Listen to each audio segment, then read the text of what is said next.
هل جزاء الإحسان إلا الإحسان۔ اچھا، اسلام میں باندیاں کیا ہوتی تھی، لونڈیاں کیا ہوتی تھی؟ اگرچہ یہ مسئلہ میں نے آگے چل کے بیان کرنا تھا، لیکن یہاں پہ ذرا سمجھ لیجئے۔ ہر قوم میں، ہر ایک ملک میں کچھ قانون بنائے ہوئے ہیں جنگی قیدیوں کے لیے، جو ہمارے مقابلے میں لڑنے کے لیے جنگ میں آ جائیں گے۔ ان کے اگر جنگ میں پکڑے جاتے قیدی ہیں تو ان قیدیوں کے لیے کچھ قوانین بنے ہوئے ہیں۔ ہم ان کو ماریں گے، ہم ان کو سزائیں دیں گے، ہم ان قیدیوں کے بدلے قیدی چھڑائیں گے، ہم ان قیدیوں کے اوپر ظلم کر کے اپنے مطالبات منوائیں گے۔ طرح طرح کی سزائیں ہیں، اور اس وقت دنیا گواہ ہے جن قیدیوں کو پکڑ کے، جنگی قیدیوں کو پکڑ کر جیلوں میں رکھا گیا، ان کا حشر کیا کچھ نہیں کیا گیا، کتنے مظالم کیے گئے ہیں۔ ان کے جاگتے ہوئے زندہ پلاسوں سے ان کے ناخن کھینچ لیے گئے، ان کے جاگتے ہوئے زندہ ان کو چونے تک کھانے پہ مجبور کیا گیا۔ یہ دنیا کے ان ملکوں کی بات ہے جو اپنے آپ کو بہت بڑا ترقی یافتہ کہتے ہیں، جو اپنے آپ کو بہت بڑا ترقی یافتہ کہتے ہیں۔ جب مخالف ملک کے قیدی پکڑے جاتے ہیں تو ان کا حشر کیا کیا جاتا ہے۔ اسلام نے ایک طریقہ دیا تھا کہ مسلمان جب کافروں کے ساتھ لڑائی کریں گے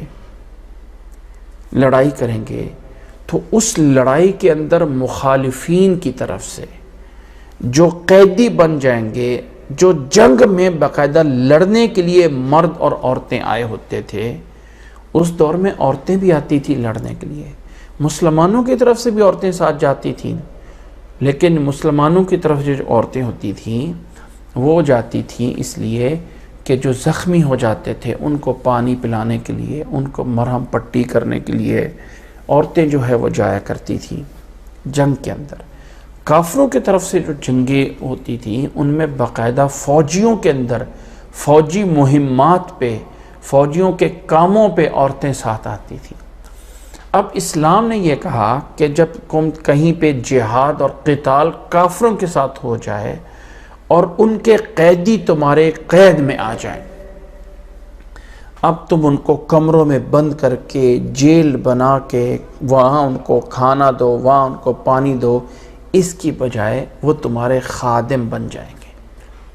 ان کو اپنے خدمت گزار بنا لو، اور خدمت گزاری کے لیے مرد تو ظاہر خدمت گزار بن گیا، اب کوئی عورت آ جاتی ہے تو اب یہ عورت کا کسی کے حصے میں آنا، کسی کے حصے میں آ جانا ہی اس کے لیے عورت کا حلال ہو جانا ہے۔ اچھا، نکاح کیا ہوتا ہے؟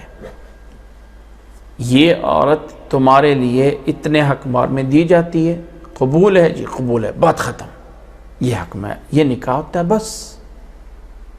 کوئی اس کے لیے لمبے چوڑے ورزشیں یا اس کے بڑے کوئی جو ہے وہ اوپر نیچے چھلانگیں یا کچھ نہیں ہوتا، صرف یہ دیا یہ لیا، اس کا نام نکاح ہے۔ ایسے ہی وہ عورتیں جو قیدی بن کے آ جاتی تھیں ان کو ایک اور انداز میں صرف رکھا گیا کہ وہ جس کے حصے میں تمہیں دے دی، کیونکہ اس وقت جہاد میں جو مال اکٹھا ہوتا تھا، جو قیدی اکٹھے ہوتے تھے، کوئی جیل نہیں بنائی گئی تھی کہ یہاں لا کے کافروں کو جیل میں بند کر کے رکھنا ہے۔ وہ قیدی مسلمان سپاہیوں پہ بانٹ دیے جاتے تھے، اس کو مرد حصے میں آ گیا، اس کے حصے میں عورت آ گئی، اس کے حصے میں یہ تلوار آ گئی، اس کے حصے میں وہ گھوڑا آ گیا، ایک انصاف کے ساتھ اس کو تقسیم کر دیا جاتا تھا۔ تو جس کے حصے میں کوئی عورت آ گئی ہو، کافر عورت، بعد میں وہ مسلمان بھی ہو جائے، لیکن چونکہ کافروں کے لشکر سے اسے پکڑا گیا ہے تو جب تک وہ آزاد نہ کی جائے اسے غلام کی زندگی میں رہنا پڑتا تھا۔ اور غلامی کی زندگی یہ نہیں ہے، غلامی کی زندگی میں بہت بڑا غلاموں کا حق دیا ہے اسلام نے، بلکہ نبی صلی اللہ علیہ وسلم جب دنیا سے رخصت ہو رہے تھے تو آخری الفاظ آپ صلی اللہ علیہ وسلم کے یہی تھے، الصلاۃ الصلاۃ وما ملکت ایمانکم، لوگوں نماز کا خیال رکھنا، نماز کا خیال رکھنا، اور اپنے غلاموں کا خیال رکھنا، اپنے غلاموں کا خیال رکھنا، ان کو اسی طرح کھلانا جیسے تم کھاتے ہو، ان کو اسی طرح پہنانا جو پہناتے ہو، جو پہنتے ہو، اور ان کو اسی طرح جو ہے رکھنا جیسے تم رہتے ہو۔ تمہارے خادم ضرور ہیں لیکن ان کا کھانا پینا، ان کے کپڑے کے ذمہ دار آدمی خود لیتا ہے۔ تو اسلام نے جنگی قیدیوں کا ایک اصول دیا ہے۔ اس وقت معاشرے میں جتنے بھی ممالک، جتنے بھی قوانین ہیں، جتنے بھی بڑے سے بڑے قانون ہیں، ہر ایک کے اندر ایک جرم کی ایک سزا ہے، اور جنگ میں اگر کوئی دشمن پکڑا جاتا ہے تو سب سے سخت ترین سزائیں اس کے لیے ہیں۔ دشمن کے ساتھ ملنا، بغاوت کرنا اور دشمن کا پکڑا جانا، اس کے لیے بڑی سے بڑی سزائیں ہیں، اور وہ ایسی سزائیں ہیں، یہ نہیں کہ اس کے فوری سر قلم کر دو، نہیں، ان کو اذیت ناک موتیں دی جاتی ہیں۔ یہ تھے جو ہمارے ملک پہ حملہ کرنے کے لیے آئے تھے۔ اسلام نے صرف کہا کہ ان کو خادم بنا کے رکھ لو۔ یاد رکھیں، اگر اسلامی لشکر جاتا ہے اور کسی کافروں پہ حملہ کرتا ہے، ان کی بستی کے رہنے والے لوگ جو جنگ میں شامل نہیں تھے، ان کو غلام اور باندیاں نہیں بنایا جا سکتا، نہیں بنایا جا سکتا۔ جو لڑنے کے لیے باقاعدہ سامنے لڑائی میں آئیں گے، ان کو غلام اور باندیاں بنایا جاتا تھا۔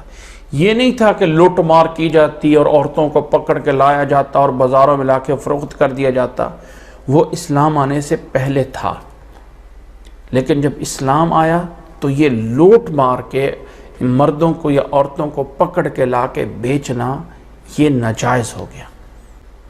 اسلام آنے کے بعد غلام اور باندی بننے کا ایک ہی طریقہ تھا کہ کافروں کی طرف سے جنگ کے اندر قیدی بن کے آ جائیں، ان غلاموں مردوں کو غلام بنا لیا جاتا، عورتوں کو باندیاں، جس کو لونڈیاں کہا جاتا ہے، باندیاں کہا جاتا ہے، وہ بنا لیا جاتا۔ جس کے حصے میں آ گیا وہ اسی کی ہے، جب تک اس کو آزاد نہیں کرتا تو وہ اسی کی۔ ہاں، جیسے نکاح کے اندر ہم طلاق دے سکتے ہیں، طلاق دے کے وہ آگے نکاح کر کے اپنا کوئی حق مار لے سکتی ہے، تو اس باندی کے لیے چیز یہ تھوڑی سی شکل یہ اور رکھی گئی کہ وہ بندہ اس عورت کو آگے کسی کو بیچ سکتا ہوتا تھا، یعنی اس کا معاوضہ لے سکتا ہوتا تھا، لیکن جب اس کو دے دیا تو اس کا حق ختم ہو گیا۔ لیکن یہ اس کے پریگننٹ ہونے سے پہلے کا حکم ہے۔ اگر کوئی باندی حاملہ ہو جائے تو اب اس کو بیچنا قطعاً جائز نہیں ہوتا۔ وہ عورت اگر کوئی حاملہ ہو جائے اپنے اس مالک سے تو پھر اس عورت کو وہ کبھی بھی نہیں بیچ سکتا۔ دو ہی آپشن ہیں، یا تو اس آدمی کے فوت ہونے کے بعد وہ خود بخود آزاد ہو جائے گی، یا اپنی زندگی میں اسے آزاد کر سکتا ہے، بس۔ اگر ابھی وہ حاملہ نہیں ہوئی ہے تو اب وہ کسی اور آدمی کو وہ اپنی باندی بیچ سکتا ہے، اور اس کے پاس جا کے وہ عورت پھر اسی حیثیت میں ہے، یا وہ اس کو آزاد کر دے، یا اس کو جو ہے، یعنی اگر وہ حاملہ ہو گئی تو حمل کے بعد وہ عورت خود بخود اپنے بچے کے بعد آزاد ہو جائے گی۔ اسے ام ولد کہا جاتا ہے، ام ولد۔ اس باندے کو اب بیچا نہیں جا سکتا، کسی اور کو نہیں دیا جا سکتا۔ ہاں، اس کو آزاد کر کے وہ آگے کسی اور سے اس کا نکاح کروایا جا سکتا ہے بچے کے پیدائش کے بعد، کیونکہ پریگننٹ کے اندر تو نکاح بھی نہیں ہو سکتا۔ تو کہنے کا مطلب یہ ہے کہ ایسا نہیں ہے کہ اسلام کے اوپر ایک الزام لگایا جاتا ہے کہ اسلام تو انسانوں کو غلام بناتا ہے۔ نہیں، اسلام انسانوں کو غلام نہیں بناتا ہے۔ انسانوں کو انسانیت دیتا ہے کہ بجائے جنگی قیدیوں کے، آپ جنگی قیدیوں کو بہت بڑی جیلوں میں رکھ کے، بڑی بڑی جیلیں بنا کے،